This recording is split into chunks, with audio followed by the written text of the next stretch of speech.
Happy Tuesday. All right, we are going to start again in our haunted castle on Hallows Eve in chapter 4.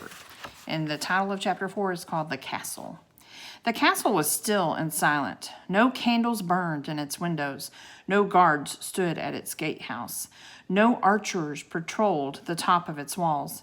"Hello," Teddy shouted. No one answered. "Not very well protected, eh?" said Teddy. "Our mission should be easy." "Yeah," said Annie. Jack didn't say anything. He would have felt happier if guards had been protecting the castle. That would have seemed more normal. "Come along," said Teddy. Jack and Annie followed Teddy over a wooden bridge to the gatehouse. Here's a picture. You see who's watching them walk across the bridge? Teddy held up his lantern before the arched double doors. Cobwebs sparkled in the misty light. "Hello, may we enter?" he called. Silence. They all stared at the heavy wooden doors. "Never fear, I shall get us in," said Teddy. The boy sorcerer put down his lantern. He took a deep breath. He rubbed his hands together. Then he stretched out his arms and shouted, "Open ye two oaken doors." He looked at Jack and Annie. "Quick, what rhymes with doors?" Floors," said Jack. "Good," said Teddy. He opened his arms again and yelled, "Open ye two oaken doors, or we will not mop up your floors." Nothing happened. Teddy looked at Jack and Annie. "Bad rhyme," he said. Annie frowned and nodded. "Are you sure they're even locked?" said Jack. "Let's see," said Annie.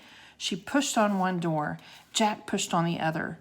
Slowly the doors creaked open. "Ah, brilliant," said Teddy with a laugh. "Shall we?" He held out his hand and waved Jack and Annie through the open doorway.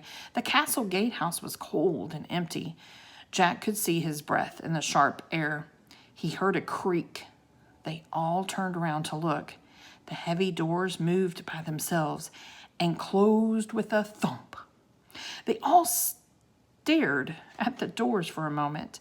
Then Teddy broke the silence. "Interesting," he said cheerfully. Jack tried to smile.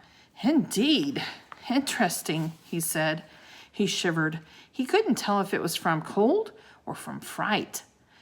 "Now," he wondered, "now are we entering the tunnel of fear?" "Onward," said Teddy. He led them through the empty gatehouse onto the shadowy castle grounds. There were no signs of life anywhere. Jack thought of the old woman's rhyme. "Where is the girl who spins wool into thread? Where are the boys who play chess before bed? Where is the hound who waits to be fed?" Jack wondered what the rhyme could mean. What girl, what boys, and what hound? Teddy crossed the courtyard to the entrance of a large building. Jack and Annie quickly followed him. Teddy held up his lantern so they could see inside. There were rows of clean, empty stalls. Saddles and bridles hung from pegs on the walls. Hay was piled in the corners. "Must be the stables," said Jack. "But no horses," said Annie.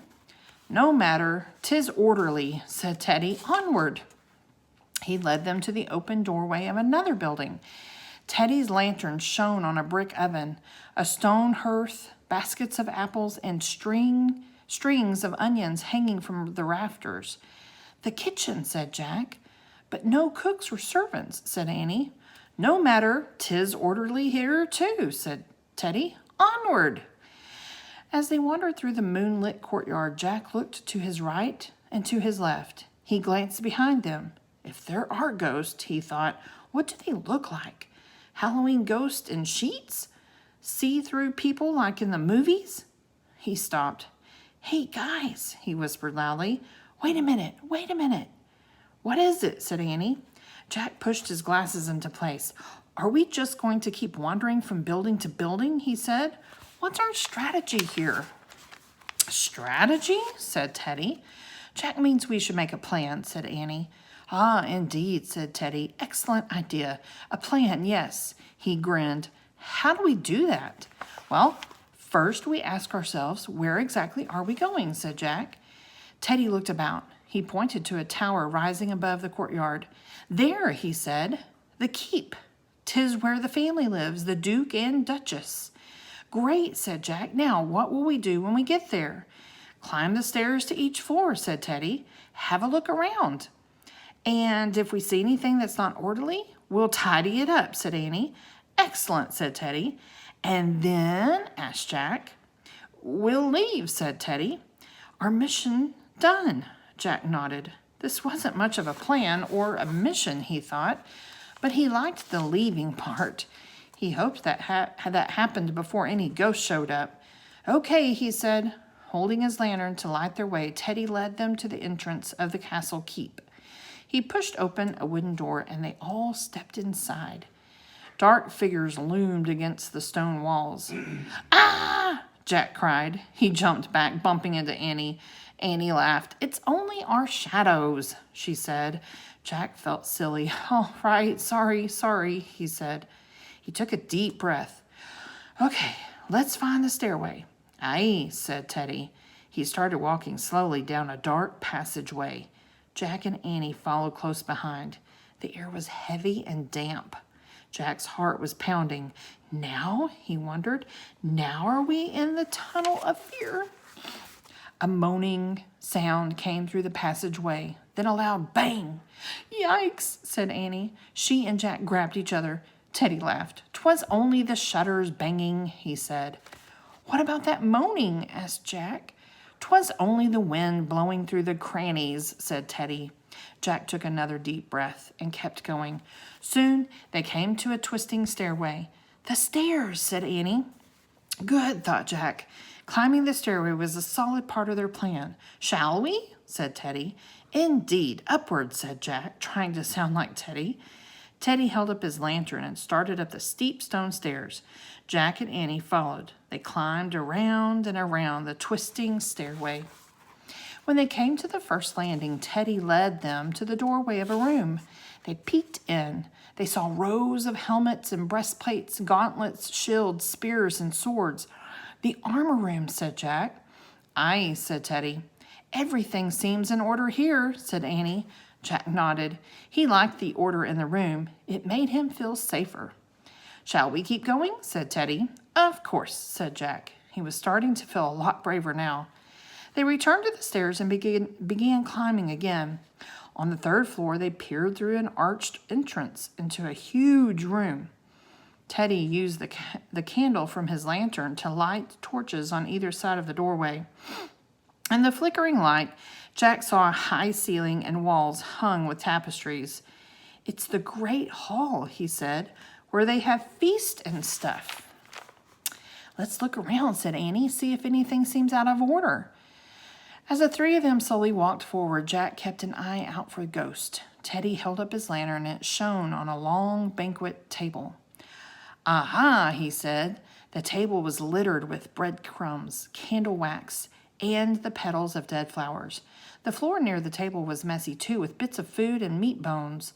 "Finally, we've found something to put in order," said Teddy. "Shall we?" Jack caught sight of a straw broom in the corner. "Sure, I'll sweep," he said. "I'll clear the table," said Annie. I will scrape the wax," said Teddy. Jack grabbed the straw broom and began sweeping the floor around the table. He swept up apple peelings, fish bones, bits of eggshells, and old cheese. He swept everything into a neat pile and felt good. They were finally carrying out their mission. "We're bringing order to the castle just like Merlin told us to," he thought. "Soon we can leave." Suddenly, Annie screamed. Jack dropped his broom and whirled around. "Look!" Annie cried, her eyes wide. She pointed to a stone hearth at the other end of the great hall. In front of the hearth, a large white bone hovered in the air. It bobbed up and down. Then it began floating straight toward them. Chapter 5 is called Ghost. "Ah!" yelled Teddy. "Ah!" yelled Jack. "Ah!" yelled Annie.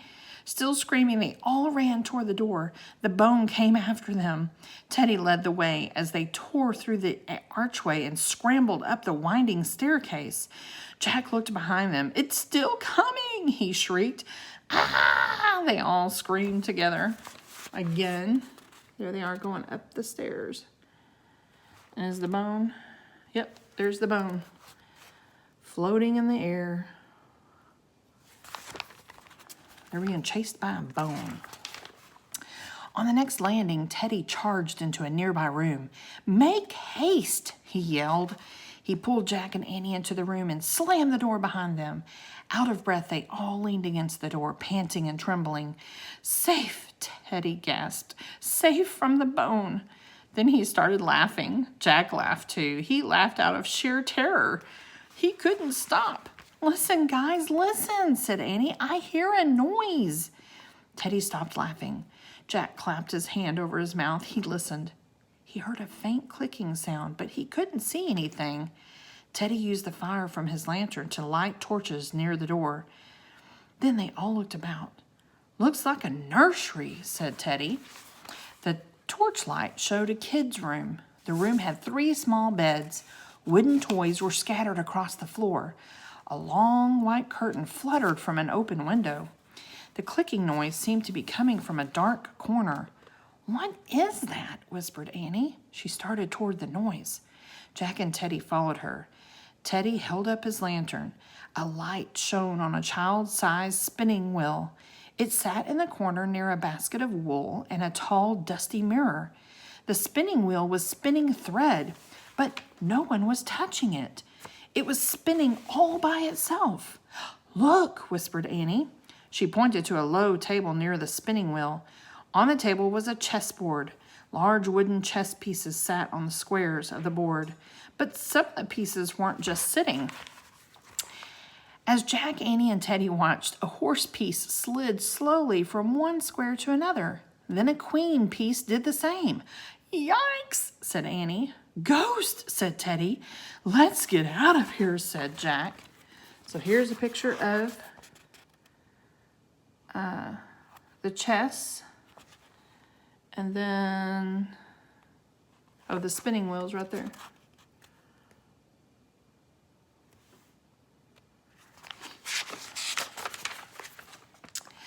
They bolted across the room. Teddy threw open the door. The white bone was hanging in the air right outside the door. "Ah!" they all screamed. Teddy slammed the door shut. They huddled together, afraid to leave and afraid to stay. Jack's heart was beating wildly. He couldn't breathe. I thought you weren't afraid of ghosts," he said to Teddy, gasping. "Yes, well, I believe I just discovered that I am," said Teddy.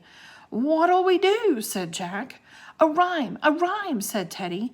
He gave Annie his lantern. He threw out his arms and started to rhyme. "Spirits of earth and air." He looked at Jack and Annie. "Quick, what rhymes with air?" "Bear," said Jack. Teddy shook his head. "I fear a bear might make things worse." Jack tried hard to think of a better word to rhyme with air. "Wait a minute," said Annie. "I get it now. I get it." She grinned at Jack and Teddy. "Has she lost her mind?" Jack wondered. "Remember what old Maggie said?" asked Annie. Then she recited, "Where is the girl who spins wool into thread?" Annie pointed at the spinning wheel in the corner. "There she is," she said. "She's spinning at that wheel." Annie recited more. "Where are the boys who play chess before bed?" Annie pointed at the chess table. "There they are," she said. "They're probably her brothers." "They're playing chess." She recited more. "Where is the hound who wants to be fed?" Annie threw open the door to the nursery. The bone was still hanging in the air. Jack and Teddy jumped back in fear. "Don't be afraid," said Annie. "It's just a dog, a hound. He's carrying a bone in his mouth. Don't you see? The girl, the boys, the hound, they're all here. They're just invisible." All right, chapter 6 is called Merlin's Diamond. Jack and Teddy were speechless. They kept staring at Annie as she got down on her knees and talked to the invisible dog. "Hi, you," she said in a soft voice.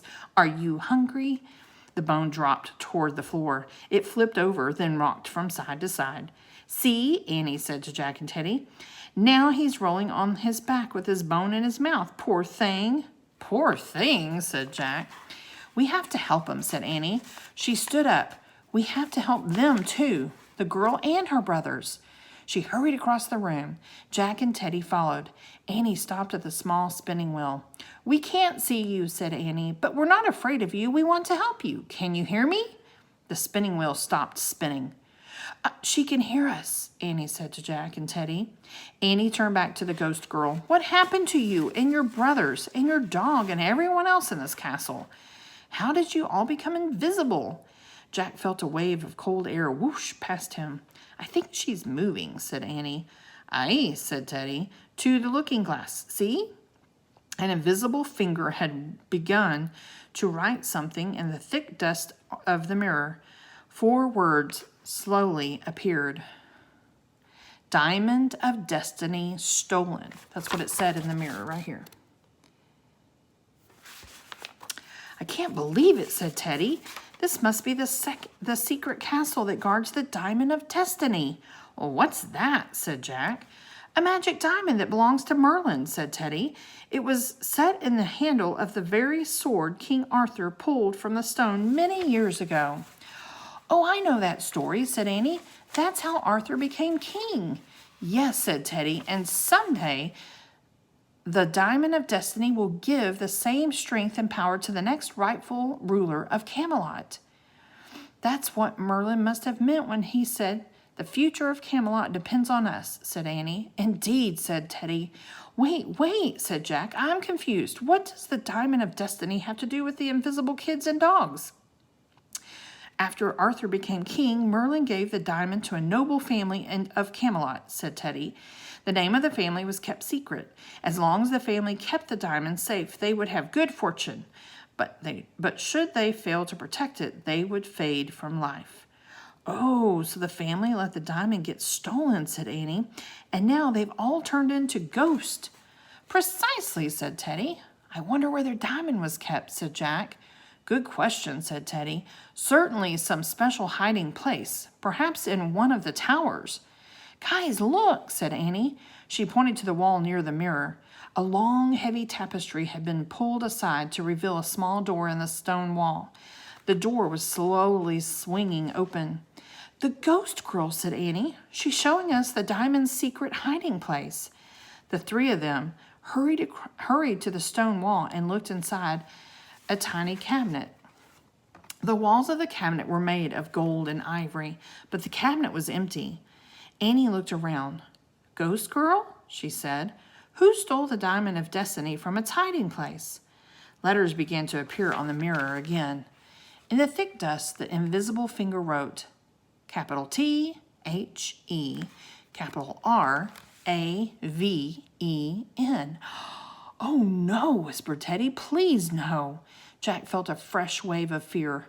"Oh, no, please, no what?" he said. "Wait," said Teddy, pointing to the mirror. The finger wrote one more word in the dust. K-I-N-G. "Just as I feared," said Teddy in a hushed voice. "The Raven King." So here's what they wrote. The Raven King. All right, so join me again tomorrow. On Wednesday, we will pick up where we left off. We'll pick up on chapter 7. It's called 1, 2, 3. That's the title. Okay, thank y'all for reading with me today.